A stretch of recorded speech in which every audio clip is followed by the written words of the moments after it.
birikwa. Abụ m onye nta akụkọ Tọọtị mere gịnị Charles. Ndị nna gbasara ozi ọma bụ ndị a na-akpọ Adamazi TV. Akọrọ anyị bụ ị na-aga mba ụwa niile, ị na-ama ihe a na-eme na mba ụwa ọkachasị n'ime ime obodo. Taa anyị nọ na Calabar Municipal Garden ebe a na-eme Igbo Amaka. Ada Igbo mara mma, biko kọwatara anyị onye Igbo. Abụ m Chief Livinus O Iwala Ojo Wetewana nke mbụ na Mbieri Udonha as a village head in Mbieri and a member of the Eze cabinet na Calabar here. Udo dịrị gị onye eze. Ya dịrị gị mma. Biko onye eze, ị nwere ike ịkọwatara anyị ihe ị bịara ime taa n'ebe a? Anyị bịara ịbịa mara ihe ụmụ anyị na-eme gbasara Igbo Amaka festival. Anyị bịara onye nwa ya kpọrọ oku ga-abịala ihe nwa ya kpọrọ ya ihe ọ na-eme. Anyị ma na agaghị eme ihe dị mma, agaghị akọwa ihe gbasara Igbo, ihe anyị ka ọ bịa. Eze birikwe. Biko eze, ndị mmadụ na-akọwa na omenala Igbo na asụsụ Igbo bụzi nke na-efu efu. A sị ka anyị mara, ị kwenyere n'ihe a? Ọ na-efu efu n'eziokwu site na ndị nna na nne ndị Igbo.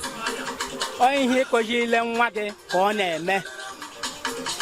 Ndị ọkachakwa ndị nọ n'ala ije ụzọ ije, ha na-asụ asụsụ Bekee, na-eji asụsụ Bekee na-akụziri ụmụ ha ihe. Ka ị ga-eme ka ihe ahụ ịkụziri na nwa gị ka ọ ga-eme. Ọ bụrụ na anyị na-eme otu ahụ ọ dị mma, ọ ga-eme ka asụsụ Igbo anyị fuo. So aga m eji ohere na-agwa nne na nna, ịsụ Bekee ahụmahụ na ịmaka ihe, nwa gị ama n'ihe ma ọ gụ onwe gị ama n'ihe. Okwu aha nna anyị ji mụọ anyị, okwu ala Igbo anyị, ka anyị na-asụ onye ụmụ anyị, ka ha na-amụta, ka okwu Igbo na ala Igbo ghara ifu efu. Ọ bụrụ na ha na-amụta okwu Bekee, na-asụ okwu Bekee ma mahụ okwu Igbo, ọ gosiri na okwu Igbo ga-efu. Anaghị m akpado ka okwu Igbo fuo, ka na amasị ka anyị bido na-eme ka okwu Igbo dị ihe anyị ga na-asụ mgbe niile, ma ebe ọbụla anyị nọ, ma anyị na ụzọ ije ma na ala Igbo, ebe ọbụla anyị ka anyị na-asụ ya ka ọ na-aga nke ọma. Ihe onye eze na-akọwa bụ na ọ na-eme nne ewu na-ata nri, nwa ya na-ele ya anya n'ọnụ. Mana Igbo na-asị ọ na-enwekwa nwa ya na-asị ama mgbe o ji ahọrọ ube ma ọ họrọ banana. Nna anyị ukwu, ọtụtụ mgbe gara aga a na-abụta na ọ na-eme ụmụ ụlọ akwụkwọ pụọ n'ụlọ gawa ụlọ akwụkwọ wa hapụ asụsụ Igbo, ma mgbe nne ha kụzichara ha hapụ asụsụ Igbo. Ndị ndụmọdụ ị nwekwanụrụ ike inyeta ụmụ okorobịa Igbo na ụmụ agbọghọbịa Igbo maka omenala Igbo? Ndụmọdụ m ga-enye ha bụ ka ala nna ha ghara ifu, ma jee ha ala oyibo ma ala ebe ọbụla ha nọ, ha gbaa mbọ na-asụ asụsụ eji mụọ ha, ka okwu Igbo ghara ifu. Ọ bụ na ha na-asụ ya Bekee sipri, ha na-asụ sipri, egosighị na ha amamụ ihe ka ọ bụ. Otu ha na-asụ asụsụ Igbo jikọọ ka ebe ọbụla ha nọ ma n'ụlọ akwụkwọ ma ọ bụ ọ ga-eme ka okwu Igbo anyị, ala Igbo anyị na-aga nke ọma. Ndị niile n'obodo oyibo anaghị asụ Igbo karịa anya ndị na-ala Igbo.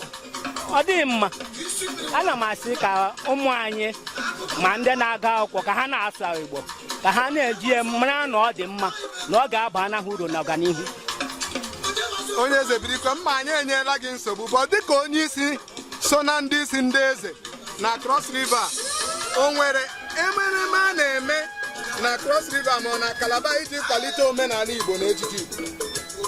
O nwere ya dị ike ọzọ, ya wuru nke a na-eme ugbu a.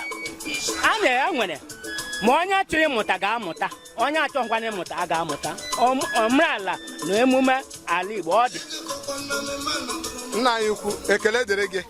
Ndewo sa. Ndị akwa na-ekpere na-ekpere ụmụ Igbo ụwa niile, ụmụ Igbo nọ n'ụwa niile, ndị ekpere na-ekpere ụmụ Igbo ọkachasị TV steshọn anyị bụ Adamazi TV na-agbasa ozi. Ebe unu na-eme otu, ana m ekpere na ekpere ogologo ndụ ka anọ na-abawanye na-aga nke ọma, na-arịọ ka Chukwu gọzie ndị Igbo niile ebe ọbụla ha nọ, n'ihi na Chukwu hụrụ anyị n'anya ya eme ka ụwa na-eme ka na-akpa anyị ụkwụ, ka anyị na-akpa anyị ụkwụ ka anyị ga na-eme karịa ụta isi na-eme ma mmasị ha so anyị. Ihe na-akọwa ndị Igbo bụ ha jisie ike, onye na-eme ka ọ na-eme dị mma ya jisie ike na-eme. Birikwa eze imeele, ndewo.